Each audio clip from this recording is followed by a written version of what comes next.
खुलुमबाय बे समाव बडलेण्ड इंखं टेलिभिजननि स्टुडिअ आं मिथिका नार्जारि दिनै फुंबिलिनि गाहाय रादाबफ्राव दङ। खा एबा नोगोरारि सोदांनाय आयेननि हेंथायै सोमावसारनानै मेघालयआव सानै सुबुंनि जिउ खहा।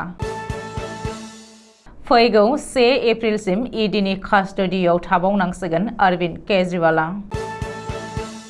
पाठशालायाव सानै ड्राग्स फालांगिया रायजोजों हमजादों।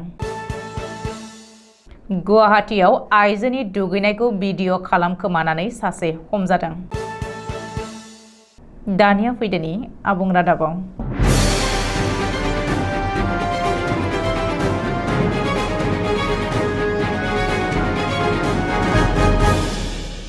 मेघालयनि सानजा खासी हिल्स जिल्लायाव मिरु सोरखारा लाबोनाय खा एबा नोगोरारि सोदांनाय आयेननि हेंथायै खासी फरायसा आफादा सोमावसारनायाव बाहागो लानाय सानै फरायसाफोरा जिउ गोमाजादों। मेघालयनि बांलादेश सिमायारि ओनसोल इसामती आरो डालदा ओनसोलाव आलादा आलादायै एल ईशान सिंह आरो सुजित दत्त मुंनि सानै सुबुङा बेरेखा हान्जानि उदखारिफोरजों बुथारजादों होननानै मिथिहोदों सानजा खासी हिल्स जिल्लानि एसपि ऋतुराज रविया। थांनाय 24 मार्चआव दिल्लीनि गिबि मन्त्रि अरविंद केजरीवालखौ एरेस्ट खालामखांनायनि उनाव 28 मार्चसिम 7 साननि रिमान्डआव लाबोदोंमोनब्लाबो थोजासे सेबनो हायैनि जाहोनाव ईडीआ बिजिरसालियाव आर'जलाइ होबावनानै फैगौ 1 एप्रिलसिम रिमान्डनि समखौ फोलावनानै लाबावबाय। मख'नो गोनांदि थांनाय 2021-2022 मायथाइयाव आबगारि एबा जौ बिफाननि राङारि जाख्ल'नायनि सायाव नायबिजिरनायाव दिल्लीनि गिबि मन्त्रि अरविंद केजरीवालखौ ईडी एबा इनफर्समेन्ट डाइरेक्टरा गले गले सामन खालामसेयावबो फेलें खालामनायनि जाहोनाव दिल्ली गोजौ बिजिरसालिया मानो गले गले फेलें खालामदों होननानै सोंफिन्नायनि उनाव इनफर्समेन्ट डाइरेक्टरा अरविंद केजरीवालखौ न'आवनो थांनानै सेफ होयो आरो एरेस्टबो खालामदोंमोन। बे जौ केलेंकारियाव लोब्बा थानायनि दायाव दिल्लीनि डेपुटि गिबि मन्त्रि मनीष सिसोदिया आरो गोबांखौनो ईडीआ एरेस्ट खालामखांबायमोन।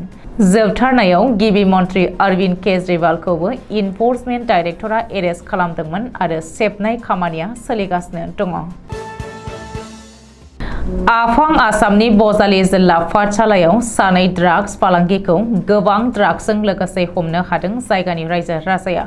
पुलिसनि सुलुङाव फोरमायथिनाय बायदिब्ला सानै ड्राग्स फालांगिखौ पाठशाला नोगोरनि गंसे देहा फाहामसालिनि साखाथियाव जायगानि रायजोआ हमनो हादोंमोन आरो बिसोर सानैखौबो दोखो दोखो बुग्लिदोंमोन। हमजानाय ड्राग्स फालांगिरिफोरा पाठशाला नोगोरनिनो थागिबि फारियै साद्दाम आली आरो जयन्त बर्मन होनानै सिनायथिनो हादों। सानैबो ड्राग्स फालांगिखौ पुलिसआ गावसोरनि जिम्मायाव लानानै नायबिजिरनायनि खामानिखौ जागायबाय होननानै मिथिहोदों। गुवाहाटी नोगोरमानि हाथिगाव ओनसोलाव लाजिथाव आरो मुगैजाथाव आखुआ सोराङाव फैदों। हाथिगावनि जनता भट ओनसोलाव सासे आइजोनि दुगैनायखौ भिडिअ खालामखोमानानै सासे लंपटआ बृहस्पतिबारखालि हमजादों आरो दोखो दोखो बुजादों जायगानि रायजोजों। गाव दुगैनायखौ सोरबा भिडिअ खालामखोमानायखौ आन्दाज मोननानै जायगानि गुबुन सुबुंनो खिन्थाहरनायाव बयबो बेंनानै हमनो हादों लंपटखौ। बेनि उनाव दोखो दोखो बुग्लिनानै पुलिसनो गथायहैदों। हमजानाय लंपटनि मुङा कलकातानि शेमिम आख्तार होननानै पुलिसआ सिनायथि होदों। दिनै फुंबिलिनि रादाबा एसेनोसै। गोजोन्थों।